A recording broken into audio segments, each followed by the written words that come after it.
Welcome to the Biz Easy podcast, where small business is simplified for greater results. Brought to you by Resources and Development.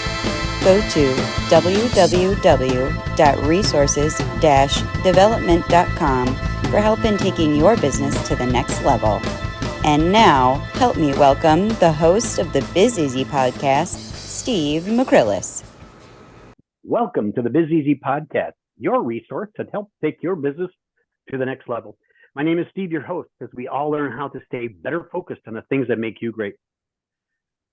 We have a special guest today, Norma Shirk, who is an attorney licensed in Tennessee, Texas, and Colorado. Now, I met her over a year ago through a mutual connection. I have found her both enjoyable to talk to and brilliant at the same time. A little about her background: she transitioned from giving legal advice to giving business advice when she founded her own business, Compliance Risk Advisors. Now, she helps small to mid-sized companies create employee practices and human resource policies that are appropriate to the employer's size and budget so that they can grow smoothly and profitably. Now, I can't give it the eloquence that she can, so you're going to enjoy listening to her today. Thanks again for joining us, Norma. You recently wrote an interesting blog for us that can be found on www.resources-development.com. And this is the topic of our podcast today. Now, Norma, any words before we get started with your words? Thanks so much for having me on the podcast. I'm looking forward to this. Excellent. Well, now, as we always do, we're going to have Norma give us a kind of an overview of what it is that she does and how she does it. And as we always do, Skip and I will promptly interrupt unnecessarily in most cases. So I will leave the time over to you, Norma. All right.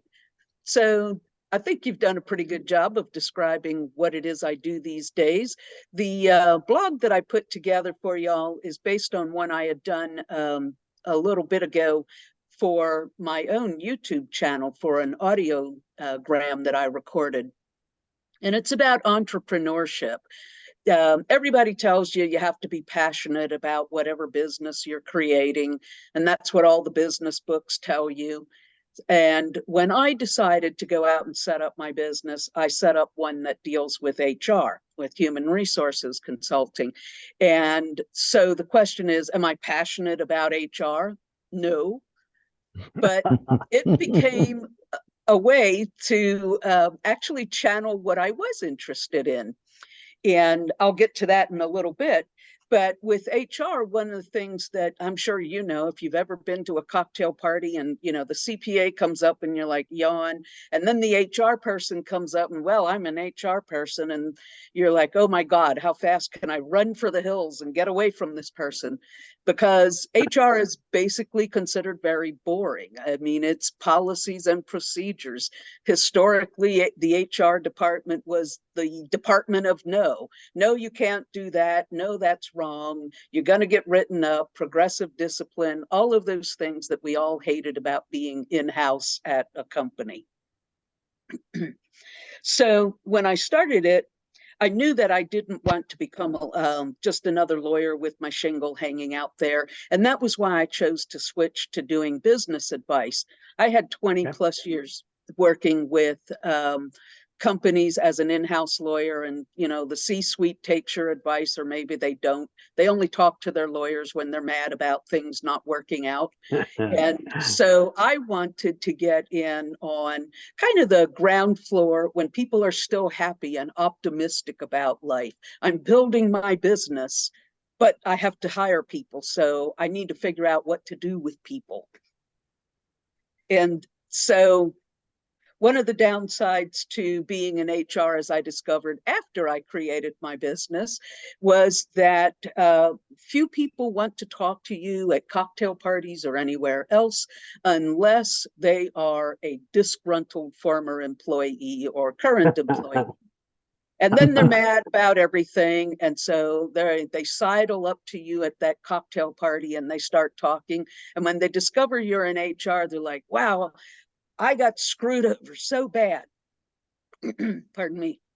I have $1 million claim against my former employer. You wouldn't believe what they've done to me. And then they proceed to give you a lot of blather and details, and you're sitting there thinking, why me? Why did I come tonight? I used to try to stay close to the bar so I could at least refuel while they were, rambling on. Because the sad fact is, virtually anything that the person was telling you, the disgruntled employee, was something that an experienced HR person could probably tell better than them, because they've heard it all 1,000 times before. Norma, I have to admit, I know the drill. Not all small business owners really want to know the unvarnished reality of things. HR seems to be one of those uncomfortable necessities in today's business. Now, although I think everyone needs expertise in this area, I'm not sure anyone really wants it. And I think that's what you're trying to describe. Am I wrong? No, you really aren't. The problem is that when you start a small business, you're good at something. HR is probably not it. And you go based off of your prior experiences. And so I have clients where they take the old employer that they didn't like, after all, they left them, and they take those HR documents and slap the new company name on it and use them. And if you had some bosses like a couple I had, guys who cursed, guys who threw things, temper tantrums, you're like, oh, that must be what a boss should do. And then you set up very bad practices. But convincing somebody that their baby is ugly, they have a great business concept, they know the substance of their business, but they don't know how to talk to people, least of all employees. That is incredibly difficult, and most of them don't want to know that they're, considered Godzilla by half their employees. Sure. No, I want to go back to something you said, because I really think it's important and it needs repeating. And that is, just because an employee doesn't have a legal leg to stand on doesn't mean that you, the employer, don't have a very serious problem. Steve and I often talk about how employees will always win in the end. They'll lower productivity, or they'll create some discontent amongst their fellow employees, or worse yet, customers, or theft, or dozens of other ways. So I know that labor laws are designed with the intent of keeping peace in the workplace, but do they really accomplish that? No, not really. You're absolutely right.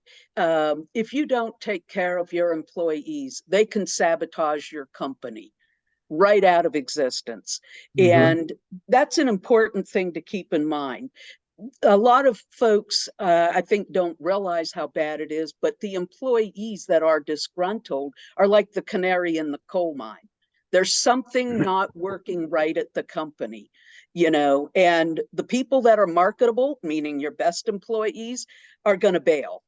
The ones that otherwise would not be gainfully employed will stay until you turn out the lights and drag down things even more.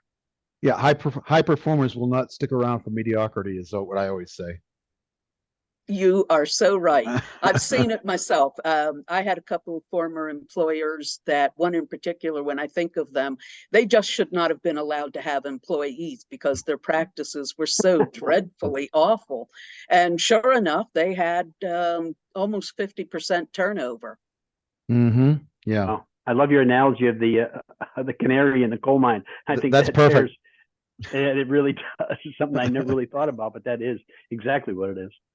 Exactly. Yeah, I don't know if you guys have ever been through it, but most companies like doing those exit interviews. I tell my clients, don't bother, because you're not going to get anything truthful. Everybody says they're leaving because they have a better paying job. They could have the worst job in the world with less pay, but they're not bailing out for the money. They're bailing out because the HR practices are rotten. They have a crummy boss, things like that. But you can't say, again, we're back to my baby isn't ugly just because you think it's ugly.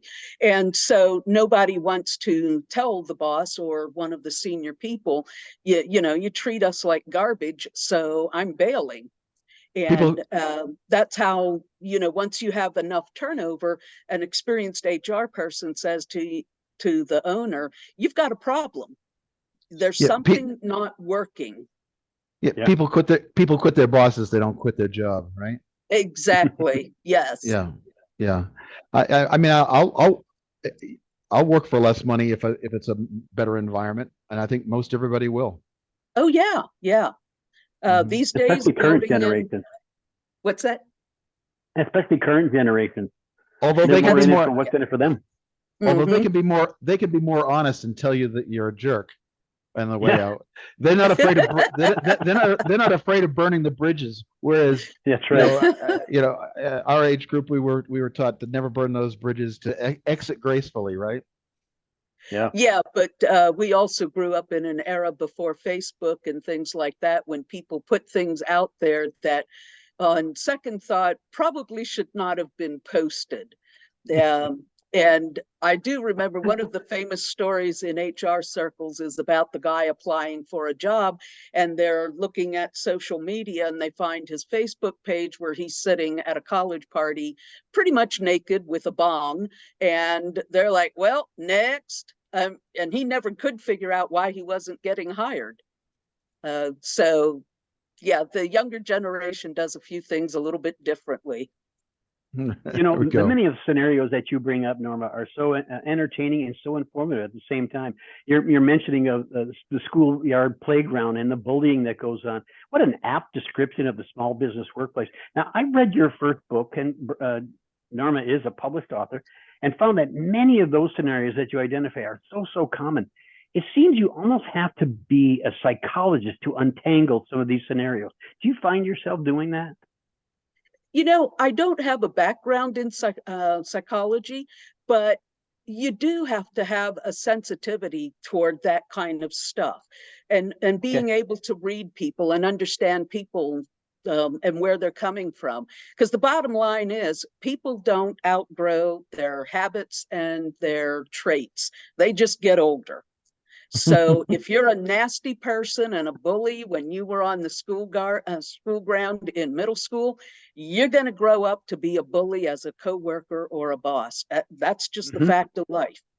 And I every company I've ever worked for has had, that clique, just like you did in middle school and high school, the clique of the cool kids, and usually they were in sales. And then you had the person who was the worker bee, who had to be on every team, but nobody knew their name, unless they needed someone to do the work on that next big project.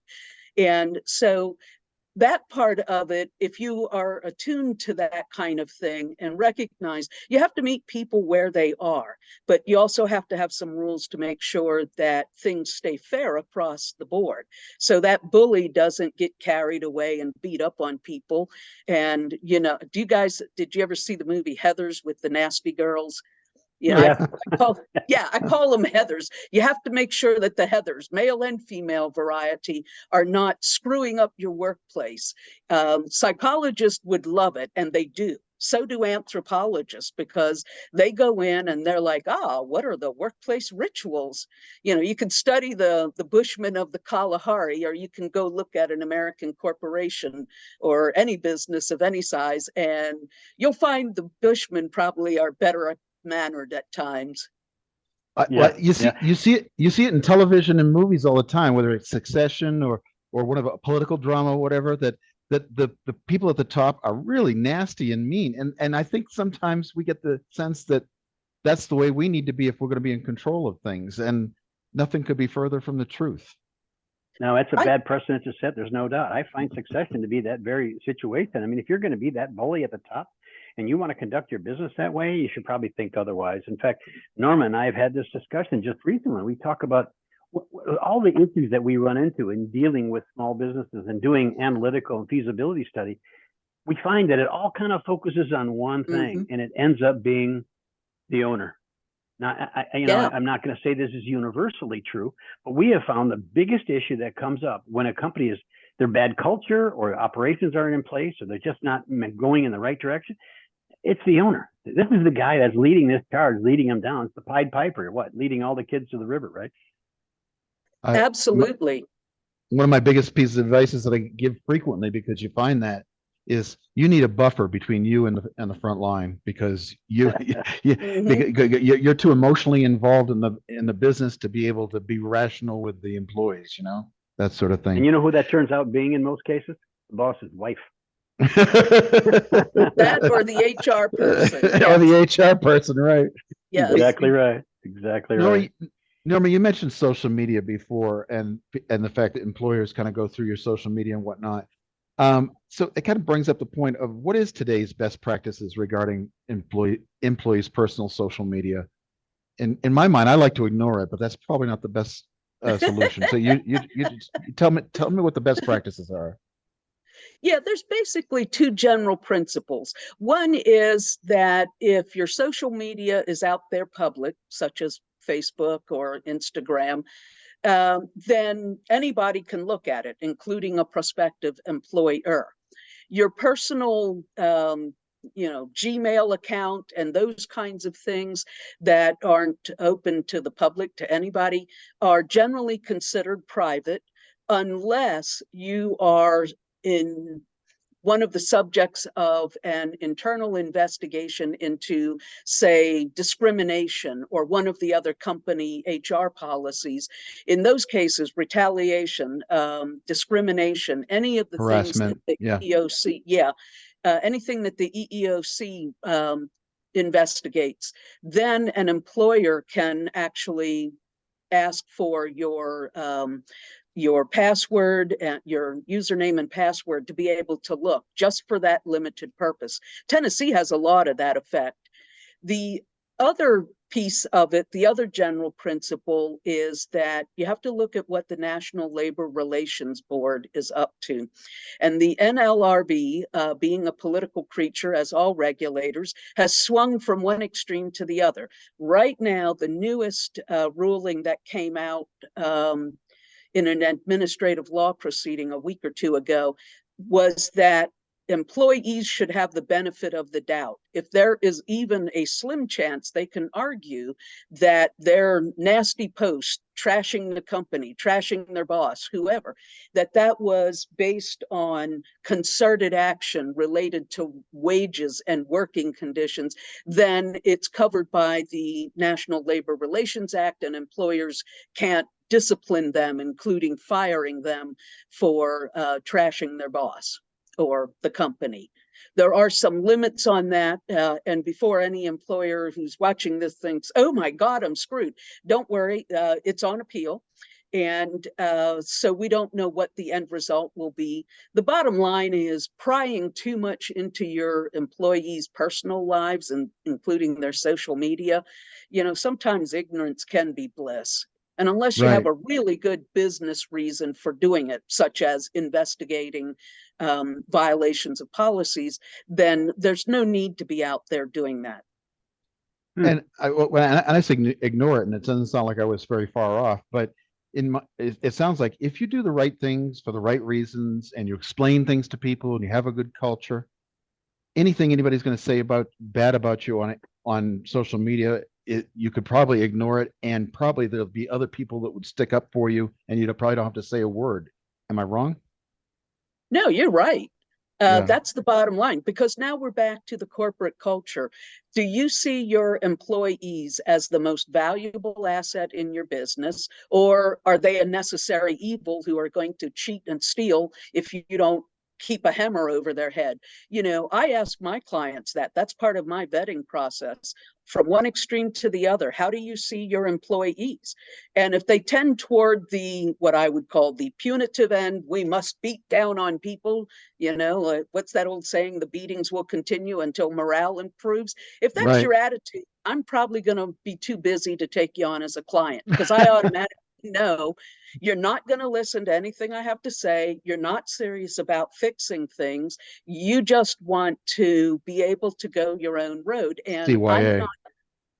I'm not interested in the liability of having you come back later when the Department of Labor or EEOC comes after you and you claim it's my fault you did something stupid. Well, Norma, such a wealth of experience and background that you have, and in the legal aspects and also the HR aspect, it's such a mirror value for me and Skip when you talk about the clients that you'd like to work with, because we really aim to help the small business owner to not have to solve every problem every other small business owner invariably has. But such an honorable quest you have, particularly with your advanced degree. I'm suspect, like our business, most clients are dubious about whether or not they should bring you on, or whether they know they need you, but they're trying to avoid that bridge where, well, till I admit that I have a problem type of thing. Do you find that to be the situation? Oh, all the time. They know they have a problem, but it's sort of like, before you go to AA, maybe I have a problem, maybe I don't. Maybe it's the rest of the world. Oh, I guess I can't blame the rest of the world. I have the problem. There's something wrong at my company. That's why my employees keep leaving and hate my guts.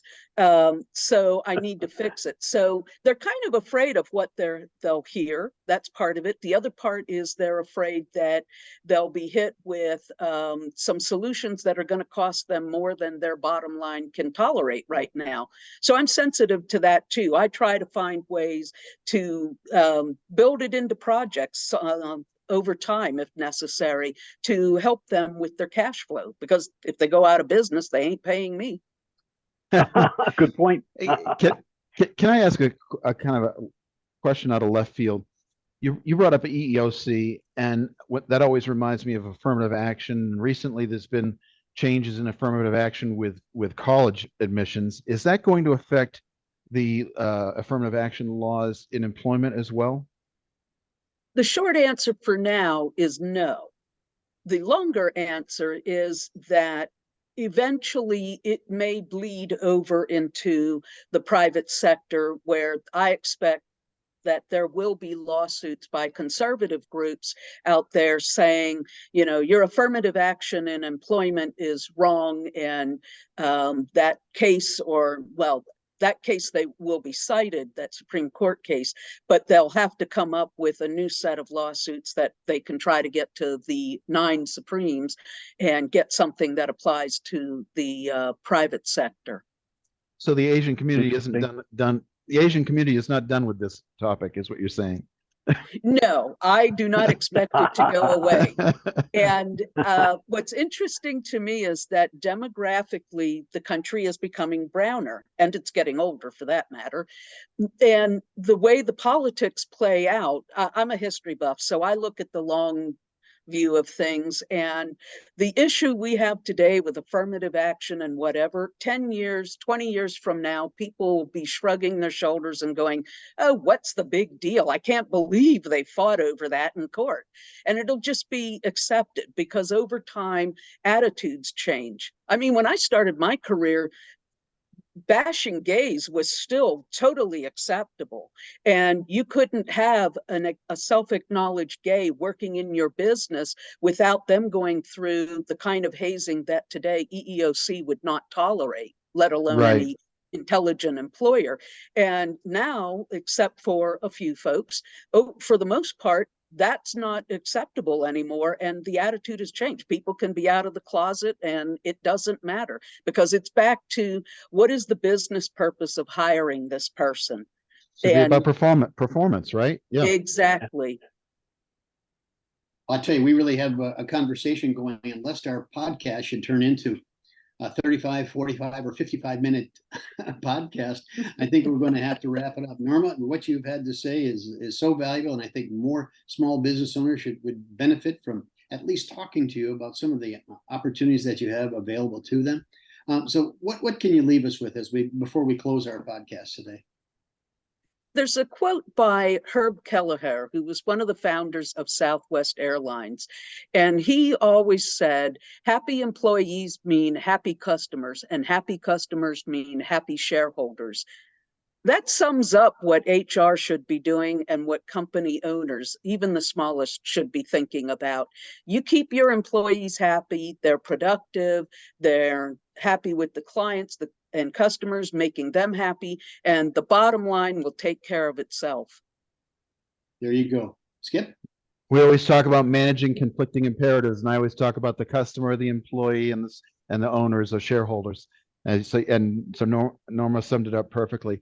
I won't. If you'd like to put a little plug in for your new book, I really would recommend our listeners to pick it up when it is released. Maybe you can give us a couple details before we go, Norma, real quick. Yeah, the book is kind of a legal handbook primer sort of thing on compliance for small businesses, looking at each major function of the company and some of the key risks, and then some of the key laws in each of those areas, so that small business owners in particular, before you have to run to Skip or Steve or me, you can have a look at what your issues are, and then you can have a good conversation about what kind of help you need. Well written and entertaining as well, I might add. So Yeah. keep an eye out for it. 2 thumbs up. 2 thumbs up, absolutely. Yeah. Thanks so much. All right. Thanks for joining us today, Norma. Thank you, Skip. And let me just close this by saying, That's a wrap.